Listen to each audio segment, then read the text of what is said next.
Hello friends, मैं हिमानी शर्मा आपके सामने planning in sports chapter first का एक टॉपिक लेकर आई हूँ। आज हम उसे पढ़ेंगे और उसके क्या क्या पॉइंट्स हैं। जो ये क्वेश्चन है ये हमारे एग्जाम में 5 मार्क्स का आता है। तो आप ध्यान दीजिए कि जब हम 5 मार्क्स के क्वेश्चन करते हैं तो हमें क्या करना चाहिए, 6 to 7 या 5 हेडिंग्स हम लिखते हैं, देन उसकी एक्सप्लेनेशन करते हैं। तो जब हम हेडिंग्स लिखे, जितनी हम एक्सप्लेन कर रहे हैं हम 2-3 लाइंस में भी कर सकते हैं। तो हमारा जो 5 मार्क्स का क्वेश्चन होना चाहिए वो एटलीस्ट 150 वर्ड्स का होना चाहिए, ये ध्यान रहे। और उसमें हम 5 to 6 हेडिंग्स लिखें तो तब हमें पूरे मार्क्स मिल सकते हैं उसमें। तो ध्यान दीजिए, आज हम जो टॉपिक पढ़ रहे हैं वो टॉपिक है हमारा various committees and it's responsibilities, यानी जो समितियां हैं और उनकी जिम्मेदारियां। अब समितियां बनाई क्यों जाती है इसके बारे में मैं आपको बता रही हूँ। जब हम कोई स्पोर्ट्स का इवेंट ऑर्गेनाइज करते हैं या कोई भी इवेंट हम ऑर्गेनाइज करते हैं तो उसके लिए हमें समिति की जरूरत पड़ती है, कमेटीज की जरूरत पड़ती है। और उनके लिए हम क्या करते हैं, समितियों को अलग अलग जिम्मेदारियां दी जाती है जिससे कि जो हमारे स्पोर्ट्स इवेंट होने वाले हैं वो प्रॉपर तरीके से हो सके, सुव्यवस्थित ढंग से हो सके और एक सरल तरीके से यानी सिंपल हो सके, कि उनमें कोई कठिनाइयां ना आए, कोई परेशानियां ना आए। इसीलिए क्या किया जाता है, हम अपने काम को डिस्ट्रीब्यूट कर देते हैं अलग अलग कमेटीज में। तो इसके बेनिफिट्स यही है कि वो जो हमारा काम होने वाला है, जो हमारा स्पोर्ट्स इवेंट ऑर्गेनाइज होने वाला है वो बहुत अच्छे तरीके से हो सकता है। तो अब मैं उनके पॉइंट्स आपको बताऊंगी। हमारा फर्स्ट पॉइंट है पब्लिसिटी कमेटी यानी प्रचार समिति, कि हम प्रचार समिति जो हमारे जिसका हमारा फर्स्ट काम इसी का होता है, प्रचार समिति का यानी कि पब्लिसिटी कमेटी का, कि वो विद्यालयों में, दूसरे अदर स्कूल्स में या इंफॉर्मेशन पहुंचाते हैं वो कि टूर्नामेंट कब होने वाली है, कहां पर होने वाली है, उसका टाइमिंग क्या होगा और इनवाइट करते हैं वो लोग। ठीक है, तो ये समिति का काम होता है हमारा पब्लिसिटी कमेटी का। सेकंड कमेटी पे आते हैं। सेकंड कमेटी होती है हमारी ट्रांसपोर्ट कमेटी, यानी कि जो टीमें आने वाली हैं उनको लाने ले जाने की व्यवस्था, कि अगर वो स्टेशन से आ रहे हैं ट्रेन से, क्योंकि टीमें तो बहुत दूर दूर से आएंगी, तो उनको ले जाने लाने के लिए बस लगाना, कार व्यवस्था करना, ये जो कमेटी के अंतर्गत आता है वो आता है यातायात समिति यानी कि ट्रांसपोर्ट समिति के अंतर्गत आता है। थर्ड आता है बोर्डिंग एंड लॉजिंग कमेटी, यानी कि जो हमारे खिलाड़ी, हमारी टीमें आती हैं वो कहां पर ठहरने वाली है, उनके खाने पीने की व्यवस्था कैसे की जाएगी, ये समिति जो है हमारी बोर्डिंग और लॉजिंग कमेटी के अंतर्गत उनकी व्यवस्था की जाती है, हमारे खिलाड़ियों के ठहरने की व्यवस्था की जाती है। फोर्थ पॉइंट है हमारा डेकोरेशन एंड सेरेमनी कमेटी, यानी कि जो हमारी उद्घाटन समारोह और समापन समारोह होता है वहां पर जब हम डेकोरेट करते हैं उसके बाद हमें मेडल्स की जरूरत होती है, सर्टिफिकेट्स की जरूरत होती है, ट्रॉफीज की जरूरत होती है। तो सर्टिफिकेट कौन लिखेगा, ये सारी चीजें जो समिति है हमारी डेकोरेशन एंड सेरेमनी समिति, ये उसमें क्या करती है, अपना हेल्प करती है, अपने काम को प्रॉपर तरीके से करती है। क्योंकि अगर हम कामों को डिस्ट्रीब्यूट करते हैं तो वो वाकई बहुत अच्छे तरीके से होते हैं।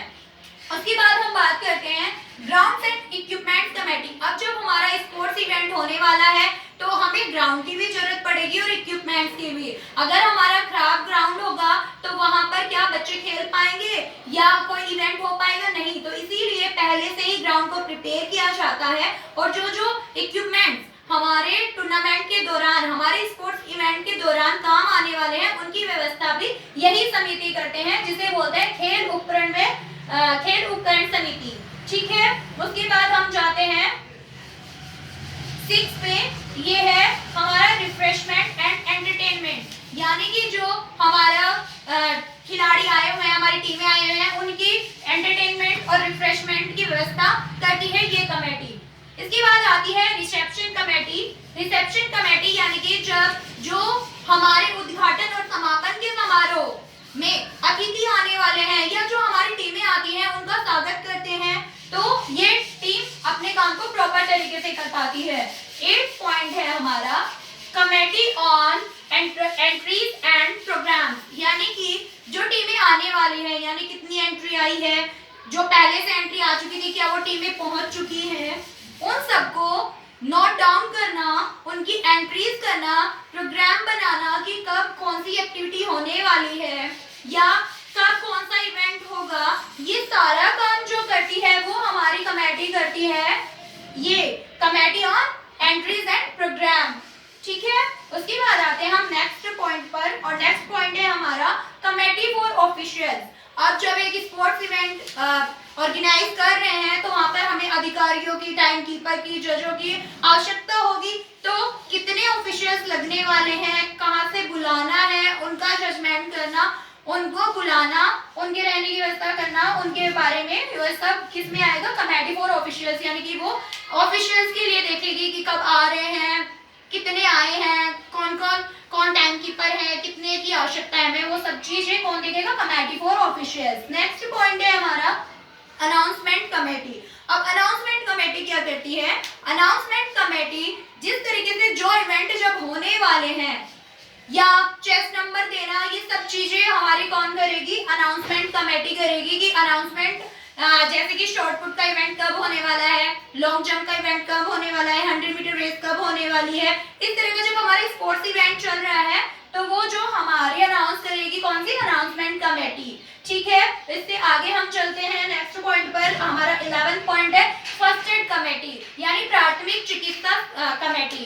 ये क्या करती है, जब खेल है तो वहां पर चोट तो स्वाभाविक है कि हमें साथ में लेकर ही चलना होता है कि खेलते हैं तो चोटें भी लगती हैं। तो वहां पर क्या होगा, अगर चोट लग जाती है, कोई बेहोश हो जाता है या किसी को भी किसी चीज की जरूरत पड़ती है, आवश्यकता पड़ती है, तो वहां पर क्या करती है फर्स्ट एड कमेटी, उनकी हेल्प करती है स्पोर्ट्स पर्सन की।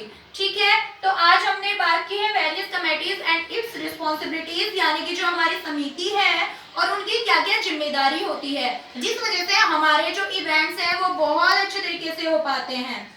ठीक है गाइस, आज मैंने आपको एक अच्छा टॉपिक बताया है और ये इम्पोर्टेंट भी है, तो आप लोग पढ़ें, अपने नोट्स प्रिपेयर करें अच्छे से। मैंने आज इंग्लिश और हिंदी दोनों में लिखा है, जिससे जो हिंदी मीडियम के बच्चे हैं वो भी साथ साथ नोट्स बना सके। तो आपको ये पॉइंट्स सभी आने चाहिए और एक्सप्लेन करना भी आना चाहिए। ठीक है, तो आप मेरी वीडियो को लाइक करें, शेयर करें, सब्सक्राइब करें, बेल आइकन जरूर दबाएं, जिससे आपको न्यू नोटिफिकेशन मिलता रहे।